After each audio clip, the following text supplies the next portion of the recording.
des maths et bienvenue dans ce nouveau portrait. Alors ce format, je le rappelle, permet de mettre en avant des personnages non majeurs des grands événements, pas les acteurs principaux si l'on veut, mais des personnages qui sont toujours un petit peu en second plan, mais qui n'en sont pas moins intéressants. Donc aujourd'hui on va s'attarder sur un chef chouan surnommé le Loup Blanc, ou encore le chevalier de Tinténiac, j'ai nommé Vincent de Tinténiac.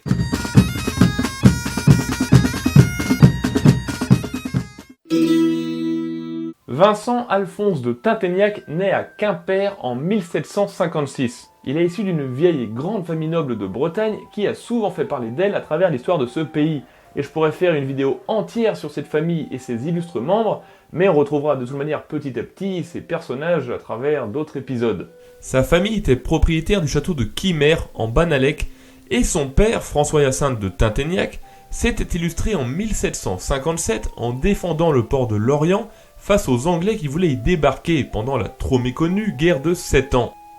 Aussi, Vincent suit le chemin militaire de son père et s'engage dans la marine royale où il obtient le poste de lieutenant.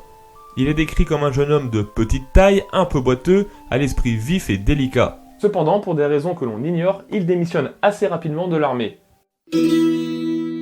Aussi, lorsque 1789 arrive et que dans la célèbre nuit du 4 août, le Parlement de Bretagne et les droits de cette province sont supprimés, il fait partie, avec son père, des signataires d'une lettre de protestation contre cette décision.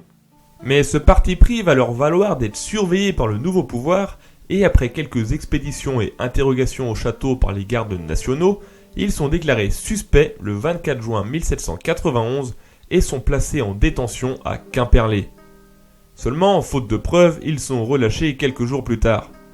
En 1792, le père et ses deux fils émigrent, comme beaucoup d'autres nobles à cette période, et Madame de Tinténiac essaye de tenir tête autant qu'elle le peut pour garder son château. En effet, l'émigration entraînait immédiatement une confiscation du bien. Mais finalement, celui-ci est déclaré bien public et confisqué la même année, alors que Madame de Tinténiac émigre à son tour.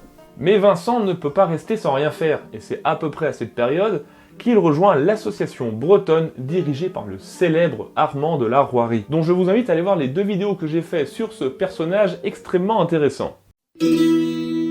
Comme beaucoup d'autres nobles, il se refuse à accepter le nouvel ordre et rejoint le marquis de la Roirie dans sa préparation d'une insurrection. Il devient son aide de camp et a pour mission d'assurer la liaison entre la Bretagne et Jersey.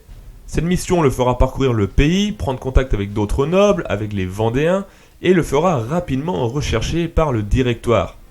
Mais alors que l'étau se resserre sur Armand, Vincent arrive à passer dans les mailles du filet et à échapper aux Bleus. La mort du marquis de la Roirie met un terme à l'association bretonne, mais pas au projet de soulèvement, et Vincent continue avec acharnement son travail d'agent de liaison avec l'Angleterre, allant en Vendée prendre part aux différents soulèvements paysans durant les années 1793-94. Parallèlement, il participe à la mise en place de la chaîne de commandement de la chouannerie en aidant à faire reconnaître par le comte d'Artois, le frère de Louis XVI, Joseph de Puiset en tant que lieutenant général de l'armée catholique et royale de Bretagne, organisation héritière de l'association bretonne de la Roirie. Ainsi, le chevalier de Tinténiac parcourt la campagne, confédérant des groupes de chouans pour créer des divisions entières armées et entraînées qu'il va mener lui-même au combat. Et tandis que ces derniers s'intensifient, les chouans pratiquant une guerre de guérilla meurtrière contre une répression tout aussi meurtrière, Vincent de Tinténiac est toujours en première ligne. Poursuivi par les républicains, il traverse la Loire à la nage. Se retrouvant encerclé par l'ennemi dans une maison, il sort pistolet et sabre à la main pour se frayer un chemin vers les bois, et alors qu'il se fait arrêter par Jean-Baptiste Carrière lui-même, il le tient en joue avec ses pistolets non chargés et arrive ainsi à s'échapper. Jean-Baptiste Carrière, c'est le type qui s'est occupé de la répression sur le pays nantais et qui est responsable, entre autres, des noyades de Nantes, également appelées déportation verticale, par lui-même. Entre les fusillés, les noyés et les malades dans les prisons, il est responsable d'environ 10 000 morts. En un an. De Tinténiac est toujours au centre du combat avec ses hommes, sortant de la forêt, surprenant les républicains et disparaissant aussi vite qu'il était apparu, et il est vite admiré par les paysans.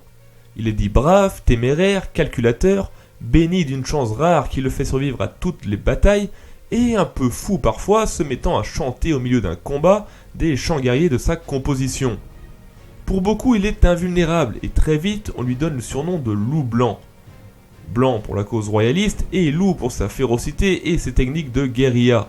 Enfin, c'est l'explication la plus probable, parce qu'en réalité, on ne sait pas exactement quand il apparaît et d'où vient ce surnom. Donc, si vous avez des pistes, des idées, n'hésitez pas à en faire part dans les commentaires. Mais alors que les forces s'équilibrent, les émigrés prévoient de revenir massivement avec l'aide des Britanniques. En 1794, le chef de la chouannerie, Joseph de Puiset, qui n'a pas l'aura de la rouerie et qui a bien du mal à imposer son autorité à tout le monde, nomme Vincent maréchal de camp, donc officier général. Ce dernier joue un rôle important dans le débarquement de Quiberon, puisqu'il fait le lien entre le gouvernement anglais accompagné des émigrés d'un côté et les armées de Chouan de l'autre. Je ne vais pas présenter ici cet épisode en détail, je reviendrai dessus lors d'une vidéo sur la chouannerie. Mais toujours est-il que Tinténiac est à bord de la flotte composée d'une 60aine de navires qui inflige une défaite à la flotte française au large de Quiberon. Le 23 juin, le Loup Blanc est débarqué en premier pour qu'il aille en éclaireur prévenir les Chouans de l'arrivée des renforts avant que la flotte ne mouille dans la baie de Quiberon à partir du 25. Les ordres de Tinténiac sont suivis à terre et avec un certain Georges Cadoudal, aidé de 5000 Chouans, il s'empare de Carnac. Un détachement de 200 hommes tente d'intervenir, mais Tinténiac leur inflige une défaite. Dans les mémoires de Jean Rohu, un officier subordonné à Tinténiac, il dit que, tandis que tous les Chouans courent vers l'ennemi, un homme les dépasse et court comme un forcené vers ses adversaires, et il s'agit bien entendu du Loup Blanc.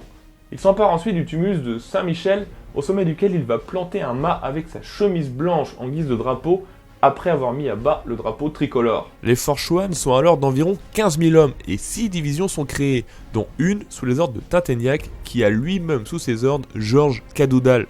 Mais alors que ces derniers veulent attaquer le plus vite possible, des tensions se créent entre les nobles et les paysans, et bientôt une rupture éclate entre les deux catégories sociales, et les troupes piétinent à Quiberon attendant des ordres clairs. Tinténiac agit et s'empare de Landévent, qu'il occupe avec ses troupes, repoussant en bataille rangée une attaque de l'armée républicaine forte de 1000 hommes. Mais l'inaction des émigrés laisse le temps au général Hoche, général des armées républicaines, de réunir ses troupes et avec 13 000 hommes entraînés et disciplinés, il fait route vers Quiberon. Cette force marche sur Landévent que Tinténiac est obligé d'abandonner après d'âpres combats, ce qui pousse les Chouans à se retirer sur la presqu'île de Quiberon où ils se retrouvent coincés, Hoche barrant les voies terrestres. Cadoudal soumet alors un plan, soutenu par Tinténiac, celui d'embarquer 2 colonnes fortes d'environ 3000 hommes chacune et de les débarquer en 2 points pour prendre les républicains à revers. Le plan est accepté et la troupe, habillée d'uniformes anglais et surnommée l'Armée Rouge, commandée par Tinténiac et Cadoudal, débarque à Sarzeau, à l'est de Quiberon. L'idée est que les deux armées attaquent les troupes républicaines en même temps, le 16 juillet, en recrutant un maximum de combattants sur le chemin. Mais les choses ne vont pas se passer comme prévu. Le 11 juillet, Tinténiac reçoit un message de l'agence royaliste de Paris lui ordonnant d'aller au château de Coëtlogon, au nord de leur position, afin d'y recevoir de nouvelles instructions. Georges Cadoudal veut s'en tenir au plan et lui conseille de ne pas y aller. Et après délibération, Tinténiac l'écoute. Seulement 2 jours après, le 13 juillet, alors qu'il fait route vers Quiberon à la tête de 5000 hommes, il reçoit un autre message réitérant l'ordre de s'y rendre, et malgré l'avis défavorable de ses officiers, il décide quand même de s'y rendre. Ils arrivent au château le 17 juillet et sont accueillis par la maîtresse de maison, Louise Dubaud du Grégo, qui prépare une réception pour les officiers. Les nouveaux ordres sont de se rendre à côté de Saint-Brieuc pour préparer un nouveau débarquement de soldats britanniques. Georges Cadoudal n'approuve pas tout ceci et son inquiétude va grandissante au fil de la soirée. Il préfère rester dehors dans les jardins à bivouaquer avec ses hommes. En revanche, son frère, Julien, dit le barde, y chante quelques-unes de ses compositions et tout le monde est mis en confiance. Vous sentez l'entourloupe là ? Oui, je dis encore entourloupe. À la nuit tombée en ce 18 juillet 1795, des cris d'alerte retentissent, prévenant les Chouans d'une attaque surprise des républicains. Un vent de panique s'empare des Bretons, qui se dissipe lorsque Vincent de Tinténiac bondit par la fenêtre du rez-de-chaussée du château, fusil à la main, et suivi de Julien Cadoudal, il prend la tête des Chouans qui arrivent à disperser les troupes adverses. Ils se mettent alors à poursuivre leurs adversaires, Vincent en tête, jusqu'à ce qu'un homme, dissimulé derrière un tronc, se découvre, met en joue le Loup Blanc et tire à bout portant. La balle le touche en plein cœur et il s'écroule, rattrapé par Julien Cadoudal. Alors que Vincent de Tinténiac s'éteint, le tireur recharge et met en joue le jeune frère de Georges Cadoudal. Il est abattu juste à temps par Joseph Madec, le capitaine des Chouans de Carnac. Les Chouans remportent la victoire sur les Bleus, qui n'étaient finalement que 500, mais ils perdent leur général. Alors que les troupes veulent nommer Georges Cadoudal à leur tête, les émigrés présents refusent et nomment plutôt l'un des leurs, le vicomte de Pont-Bélanger. Tinténiac est enterré là, dans un champ à proximité, et les troupes repartent pour Saint-Brieuc. Ils ne le savent pas encore, mais les troupes de Quiberon ont été détruites le 16 juillet, date à laquelle Tinténiac devait prendre les ennemis à revers. Et ils ne le savent pas non plus, mais arrivés à Saint-Brieuc, ils ne trouveront aucune troupe anglaise. Et enfin, ils ne savent pas que la maîtresse du château était également la maîtresse du général Hoche, et que tout ça était probablement un piège pour les éloigner de Quiberon. Ainsi se termine l'histoire du loup blanc, également appelé le chevalier de Tinténiac, ou tout simplement Vincent de Tinténiac, mort comme il l'a vécu au combat à la tête de ses hommes.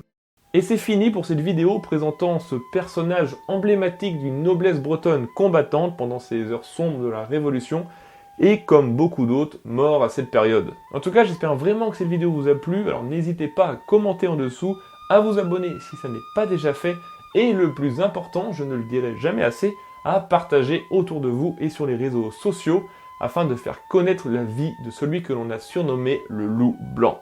Sur ce, je vous dis Trugaré à Kenavo. Aion tene d'agoste dan urvendero Iwelain lech I galon Jougen je ton I ben